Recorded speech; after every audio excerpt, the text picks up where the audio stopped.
Shrimad Bhagavad Gita chapter 2 श्लोक number 36 to 41। आइए सुनते हैं इन श्लोकों की संस्कृत, हिंदी और उसके बारे में ग्रुप डिस्कशन।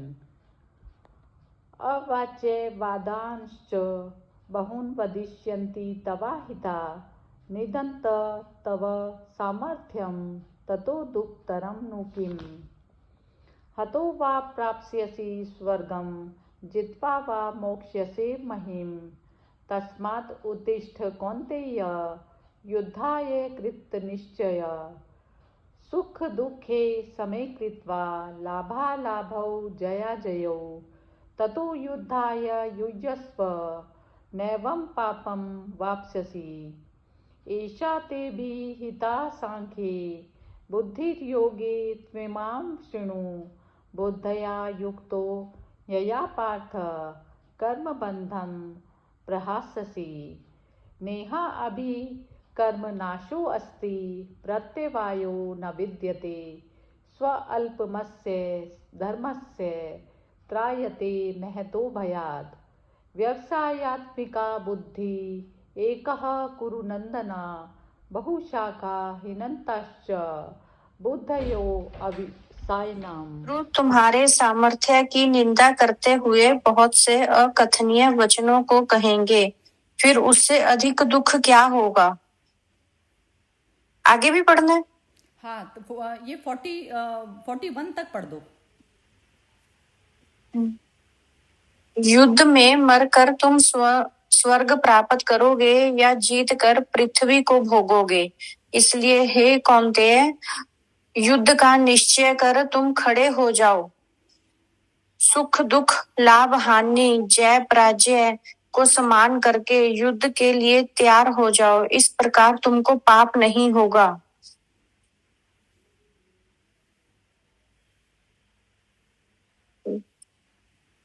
हे पार्थ, तुम्हें सांख्य विषयक ज्ञान कहा गया और अब इस कर्म योग से संबंधित ज्ञान को सुनो, जिस ज्ञान से युक्त होकर तुम कर्म बंध का नाश कर सकोगे। इससे कर्म नाश और प्रत्यय दोष नहीं है। इस धर्म योग का अल्प अभ्यास भी महान भय से रक्षण करता है।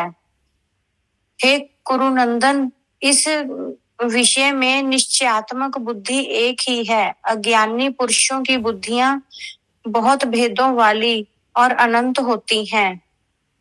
हाँ, बस हो गया। बस ठीक है। तो इसमें जो बोल रहे हैं ये तो विमी जी जरा आप ही बताओ पहले, फिर उसके बाद बताती हूँ। ये ना एक एक श्लोक का अलग अलग से करके बताना आप पूरा। हाँ, जैसे पहले वाले में वही तेरे, मतलब मेरे यहाँ पर हिंदी दूसरी, थोड़े शब्द दूसरे हैं पर मीनिंग तो वही।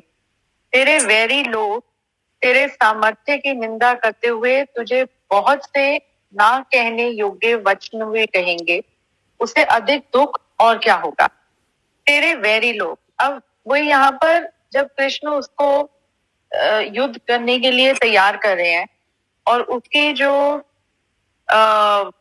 क्या कहते हैं, जो उसके मन में उथल पुथल चल रही है, उसको इस तरह का शांत करते हुए उसको उसके धर्म के ओर, कि तेरा धर्म इस समय ये है कि तू युद्ध कर, और वो उस वे से भी मतलब हर तरीके से उसको समझाने की कोशिश कर रहे हैं। उसमें ये कि तेरे जो दुश्मन है वो भी, क्योंकि वो है कि वो तुझे इस तरह से जो तेरा सामर्थ्य है, मतलब तेरे सामर्थ्य की, नेचुरली अर्जुन की उस समय सामर्थ्य की हर जगह चर्चा भी है, तो वो तेरे वैरी लोग तो कहेंगे कि मतलब वो तू उनकी नजरों में भी एक तरह का नीचे उतर जाएगा यदि तू इस तरह से अपने धर्म का पालन ना करते हुए, अपना कर्म ना करते हुए जो इस समय रिक्वायर्ड है, तो उससे भागेगा तो उससे अधिक दुख और क्या होगा।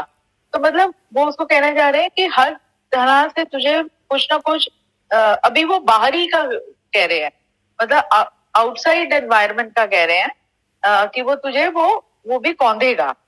अभी मतलब इंटरनली वो जो जिससे वो गुजरेगा, मतलब अपनी अंतरात्मा तो कौन देगी, अभी तो वो उस पर आई नहीं। वो तो आउटसाइड एनवायरनमेंट जो तुम्हें, और वो भी हर स्थिति में ऐसे होता है, जब आउटसाइड एनवायरनमेंट हमें कितनी बारी वो डिस्टर्ब कर देता है, जब वो हमारे उसके अनुकूल नहीं होता। और वो वही कि जब जैसे कोई सपोज मेरी कोई धारणा है किसी चीज को लेके और आसपास वैसा नहीं घट रहा है, तो वो मुझे वो कहीं ना कहीं वो डिस्टर्ब करेगी और अंदर एक कहते हैं उछाल लेके आएगी, एक हड़बड़ाहट लेके आएगी। तो अभी ये वो बाहरी एनवायरनमेंट का कह रहे हैं। या तो तू युद्ध में मारा जाकर स्वर्ग को प्राप्त होगा अथवा संग्राम में जीतकर पृथ्वी का राज्य भोगेगा। इस कारण हे अर्जुन, तुम युद्ध के लिए निश्चय करके खड़ा हो जा। तो अब उसका वो पर्सनल उसको कह रहे हैं कि ये जो युद्ध में मारा जाता है जाकर, या तो स्वर्ग को प्राप्त होगा, मतलब ठीक है जो तेरे कर्म है उस पे जो पहले वो है तो उसमें संग्राम में जीतकर पृथ्वी का राज्य भोगेगा। तो ये अभी वो बिल्कुल बेसिक लेवल पर उसको उस पे से मतलब कोई लिटरल उस लेवल पर ही कह रहे हैं कि ये तुझे मतलब दोनों वे से वो देखा जाए कि वो स्वर्ग भी ठीक है और पृथ्वी का राज्य भी ठीक है वो है, पर फिर भी उसको वो कह रहे हैं कि तू युद्ध के लिए मतलब वो ये फिर से उसको उसके धर्म की ही याद दिला रहे हैं। जय पराजय लाभ हानि सुख दुख को समान समझकर उसके बाद युद्ध के लिए तैयार हो जा। इस प्रकार युद्ध करने से तो पाप को नहीं प्राप्त होगा। तो वही कि जब आप किसी कर्म को आप ऑनेस्टी इंटेग्रिटी से कर रहे हो, आप सच्चे भाव से कर रहे हो, तो फिर वो उसका फर्क नहीं पड़ता कि उसमें आपकी हार हो रही है जीत हो रही है, वो सिर्फ वो ऊपरी तक रह गया। अंदर तक तो वही है कि आप जैसे अंदर तक तो आपको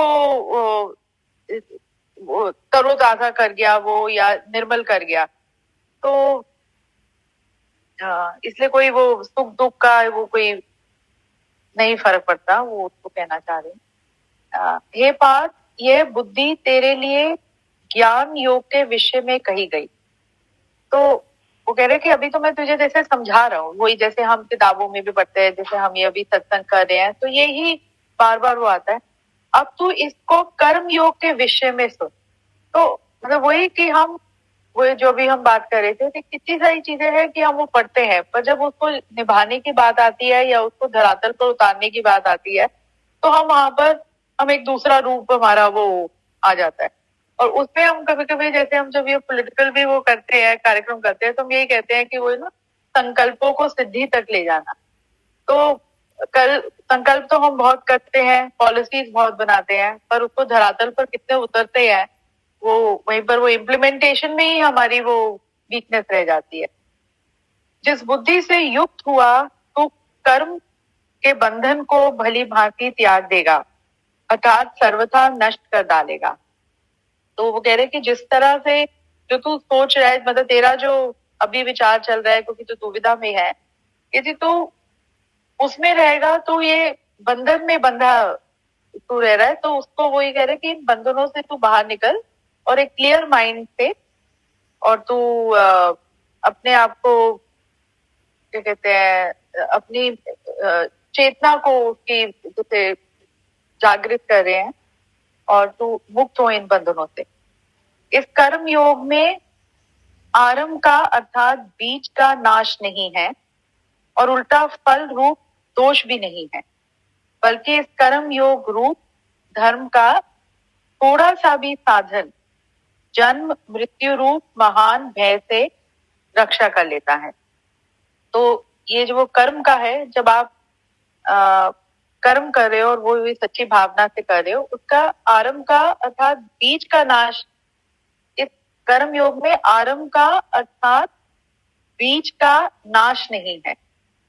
इससे मुझे जो समझ आता है बीज का नाश नहीं है, क्योंकि वही कि जो तुमने अच्छी भावना सोची हुई है वो ही जैसे पनप रही है, तो बीज ही मतलब वो जो तुम्हारी थॉट है वो किसी और चीज में तुम्हारे कार्य में वो मैनिफेस्ट हो रही है, और उल्टा फल रूप दोष भी नहीं है। तो आगे दोष इसलिए नहीं है क्योंकि तुमने तो वही तुमने तो उसको पूरी सच्चाई से निभाया है। अ, और इस कर्म योग धर्म का थोड़ा सा भी साधन जन्म मृत्यु रूप महान भय से रक्षा कर लेता है। तो फिर जन्म मृत्यु रूप महान मतलब फिर तुम्हें वो उसका आगे क्या हो रहा है उसको तुम उसमें उसका कोई तुम्हें फर्क नहीं पड़ता। तो कोई चीज उसमें क्रिएट हो रही है, कोई डिस्ट्रॉय हो रही है, उसका कोई नहीं है। तुम बस उस मोमेंट में हो, तुम उस मोमेंट को जी रहे हो। तो उसके आगे पीछे का फिर उससे वही क्या हुआ, ऐसा क्यों हुआ, वो क्यों हुआ, उसका कोई वो तुम्हें मतलब उससे आप अपने आप ही बाहर आ जाते हो। और ये मैं मतलब वही अपने पर्सनल एक्सपीरियंस अपने जैसे पढ़ रही थी तो मुझे वही कि बहुत बारी वैसे होता है कि जब किसी चीज में आप पूरी तरह से वो हो तो उसके बाद कुछ वैसा नहीं भी हुआ। जैसे कोई ठीक है मन में ह्यूमंस है वो होता है कि जब तुम मैं जैसे कोई मैं इवेंट ही कर रही होती हूँ तो वो होता है कि भाई मन में तो होता है कि अच्छी तरह से हो जाए। पर यदि कुछ आपने कुछ उस समय वैसे नहीं भी हुआ जिस तरह से प्लान्ड है पर आपने तो पूरी उतनी सच्चाई से की तो आपको बोलते हैं कि किस तरह से वो मैजिक ही लगता है कि किसी ने कुछ बोला भी नहीं आपको कि मतलब किसी ने आपकी वो गलती बताई भी नहीं। In fact people admire the way you handle that situation. तो क्योंकि आपने अपनी सच्चाई पे दी है तो वो आगे पीछे का मतलब वो मुझे तो लगता है कि वो तभी वो इतनी पॉजिटिव एनर्जीज आपको कैसे वो बल दे देती हैं उस भंवर सागर से भी निकलने का यदि आप किसी एक कॉम्प्लिकेटेड या चैलेंजिंग सिचुएशन में पहुंच जाते हो तो और फिर आगे का जो भी है रिजल्ट वो अच्छा बुरा जो भी है आउटकम तो किसी को मतलब ना तुम्हें मतलब मेरा तो एक्सपीरियंस है कि वो किसी को भी नहीं फर्क पड़ रहा उससे। In fact people stand okay. तो वही है कि और वो कहना चाह रहे हैं कि आगे जो हो रहा है तो उसका सोच ही ना।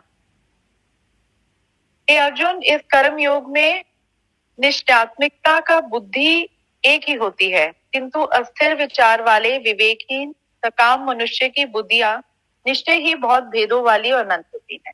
और जिसने एक लक्ष्य ठान लिया या जिसने जो जब आप वही सच्चाई पर हो तो आप में वो भय भी चला जाता है, वही आप निर्भय हो जाते हो। और फिर वो एक ही मतलब वो कहते हैं ना कि वो मछली की आंखें दिख रही है अर्जुन की तरह, फिर आगे पीछे कुछ नहीं दिख रहा। तो फिर वो भेदों वाली मतलब वो आगे पीछे कुछ नहीं दिख रहा कि मतलब आपके पास वो 3-4 चीजों में नहीं आप घूम रहे। यू स्टैंड वेरी क्लियर, वो क्लैरिटी ऑफ थॉट माइंड वो सब कुछ आ जाती है। और हाँ कुछ नहीं तक था ना, अच्छा तो आगे निकल गई। नहीं ठीक है। ये सकाम मनुष्यों की बुद्धियां निश्चित ही बहुत भेदों वाली होती हैं, ये वाला रह गया बस लाइन।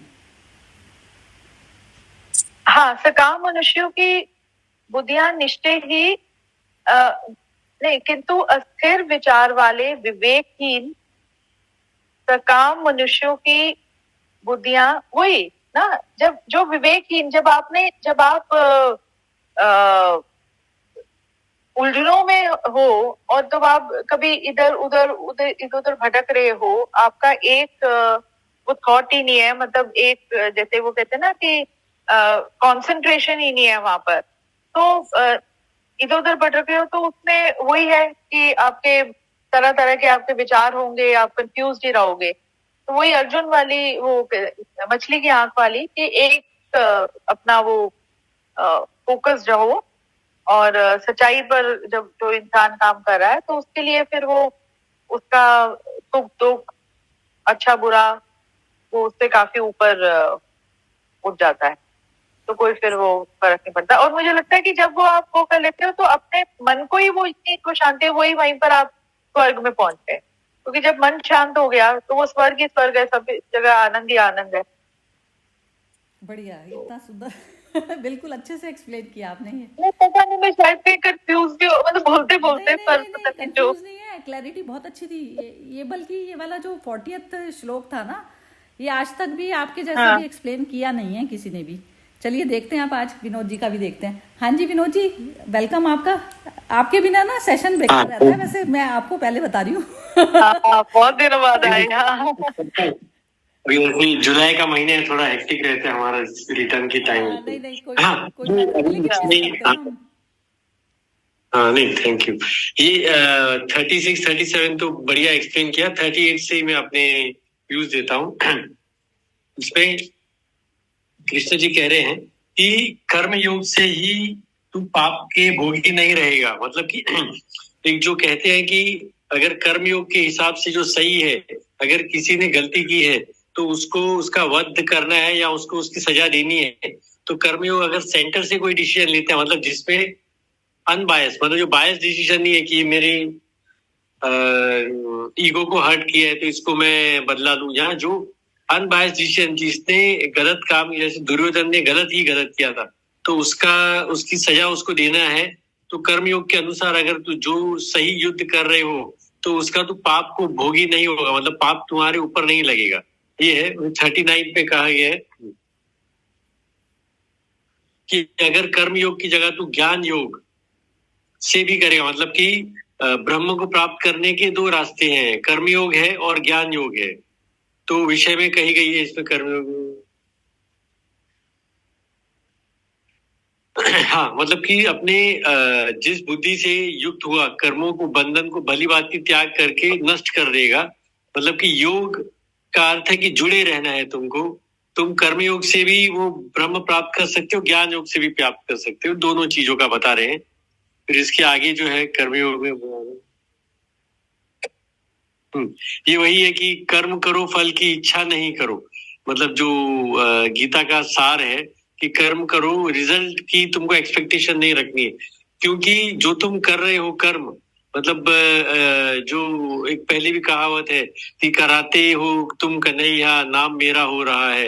मतलब कि हमको ये सोच के चलना है कि ये कर्म मुझे असाइन हुआ है तो मुझे करना है, और अनबायस्ड डिसीजन लेनी है। रिजल्ट चाहे सक्सेस हो फेलियर हो वो भी प्रभु की है, हमारी नहीं है। मतलब सक्सेस हुई तो भी प्रभु की है, फेलियर हुआ तो भी प्रभु का है। हमारा कर्म सिर्फ उसका, हमारा काम कर्म करना है, फल की इच्छा करना नहीं, और फल का हमको अहंकार भी नहीं करना है। अगर सक्सेस होती तो अहंकार नहीं करना है, और अगर सक्सेस नहीं होती है तो उसका अपने को गम भी नहीं करना है। हमारा जीवन का उद्देश्य रहता है कि अनबायस होके कर्म किया जाए, फल की इच्छा नहीं करनी चाहिए।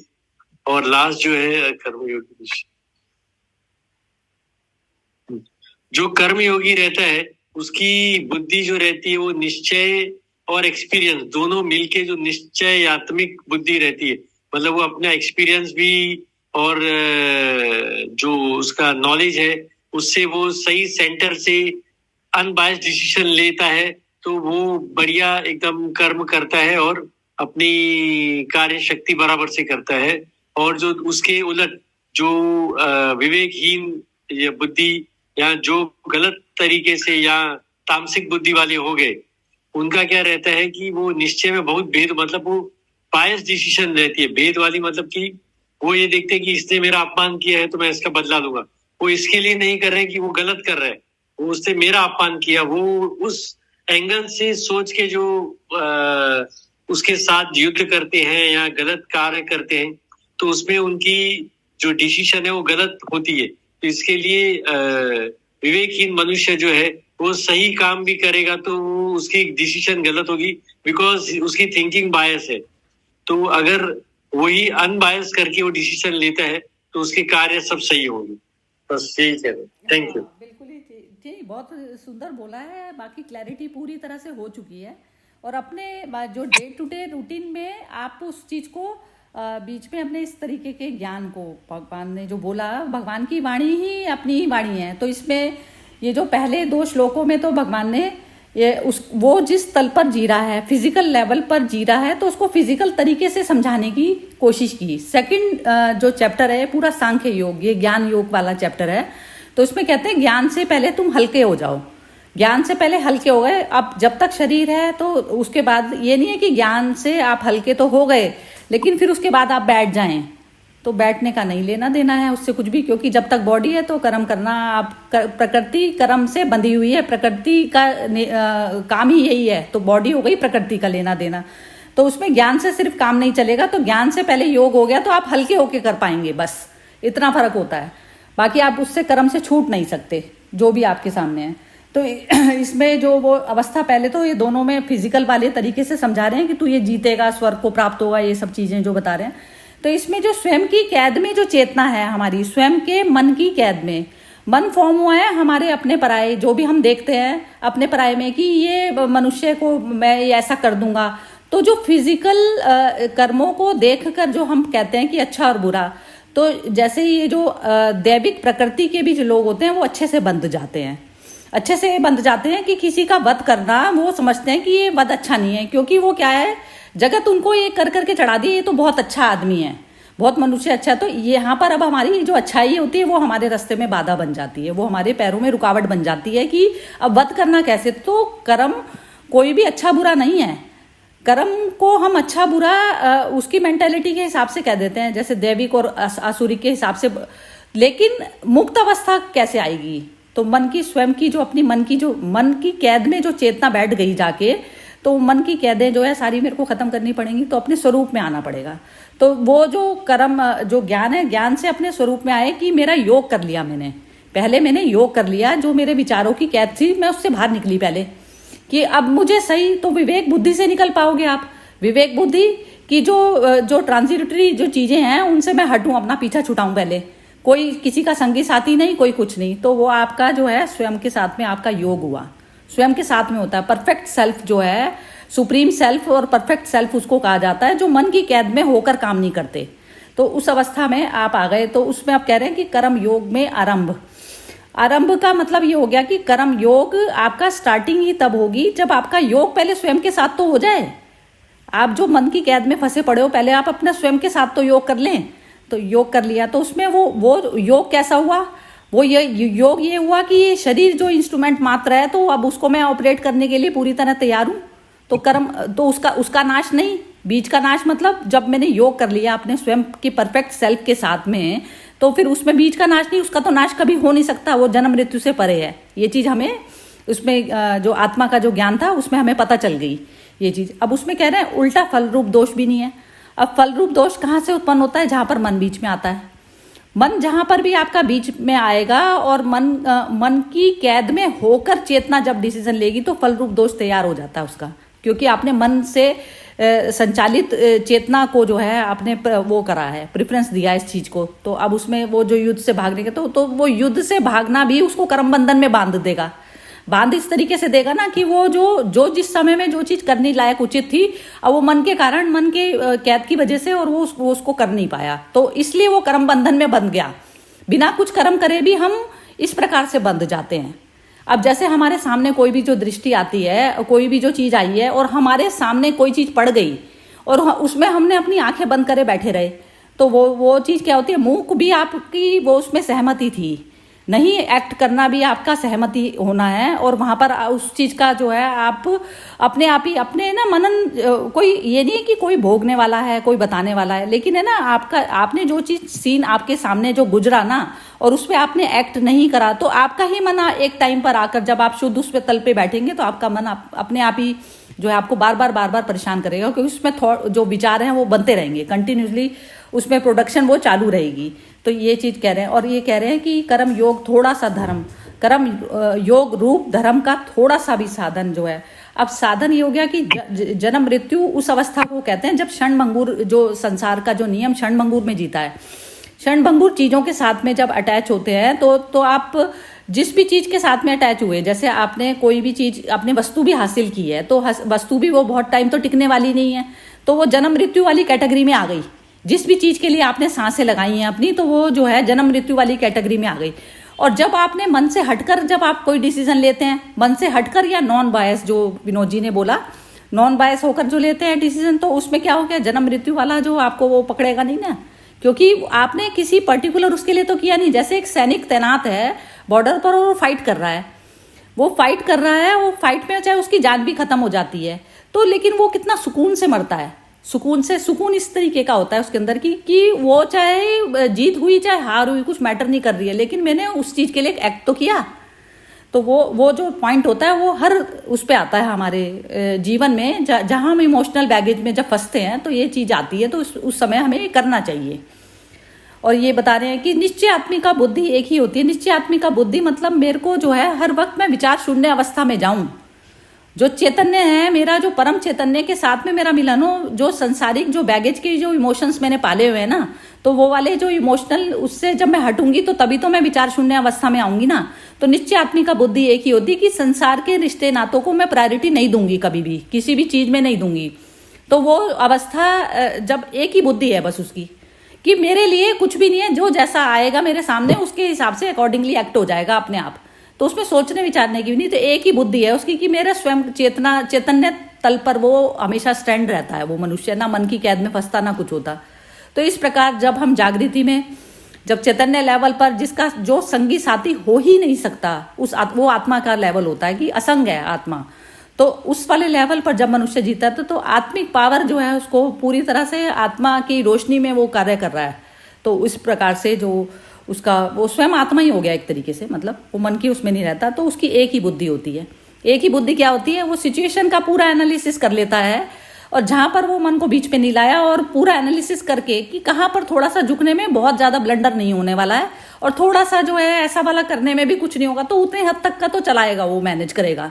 लेकिन जहां पर पूरी तरह से डिसीजन, जहां पर बिल्कुल जैसा बच्चा ही बिगड़ के बिल्कुल खराब ही होके डरा जा रहा, तो उसको बिल्कुल वो पिटाई भी करेगा, सब कुछ करेगा उसकी। तो वो जो एक आंख होती है ना, तो वो दिव्य चक्षु कह लीजिए या वो आंख कह लीजिए, तो वो आंख आ जाती है। तो वो हर डिसीजन में जो है आप उसी तरीके से एक्ट करते हो, उसमें इमोशनल भाव में नहीं फंसते हो।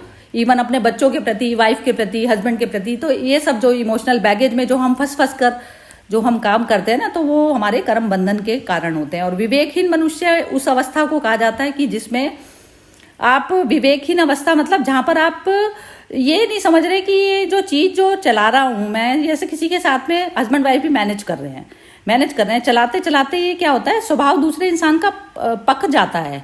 जैसे दुर्योधन को राज्य दिया तो उसमें उसका स्वभाव पक गया, पकड़ ली उसने वो चीज।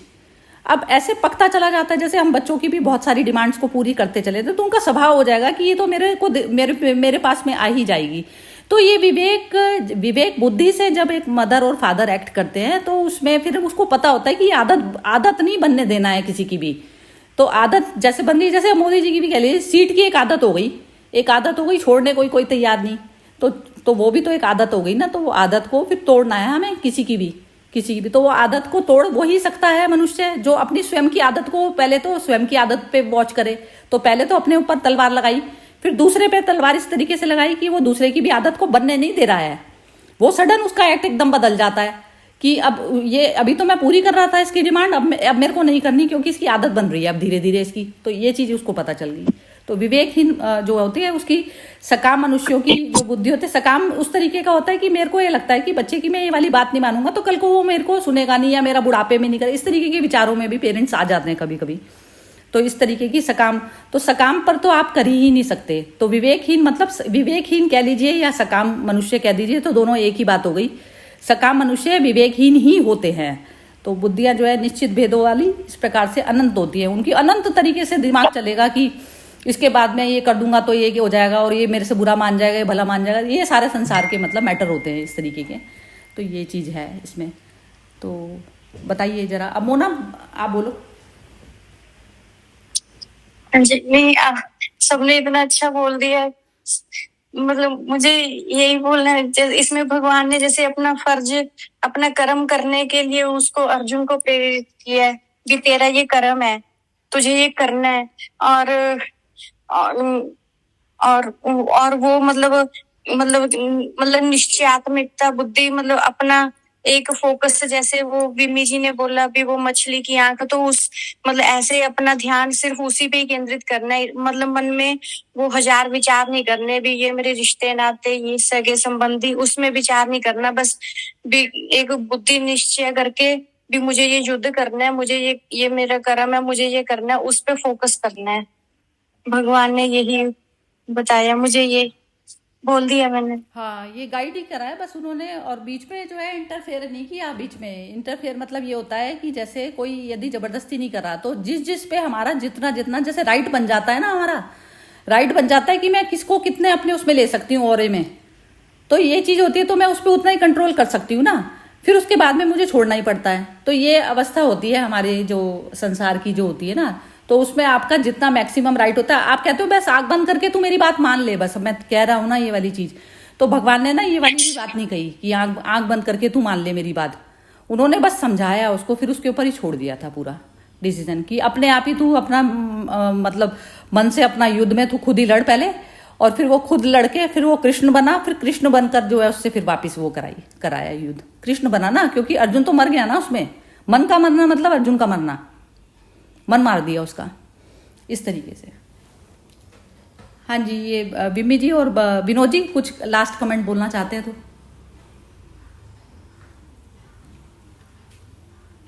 नहीं, वही कि उसकी जब उसको समझा रहे हैं तो उसकी हैंड होल्डिंग की और उसको फिर वो जैसे आत्मनिर्भर बना के छोड़ दिया कि अब तू कर। तो वही मतलब इम्पोज नहीं किया, मतलब अपना डिसीजन भी या अपना कहीं पर कृष्ण ने इम्पोज नहीं किया उसको, एक तरह का वो फ्री हैंड भी दिया है, उसको समझा रहे हैं उसकी जो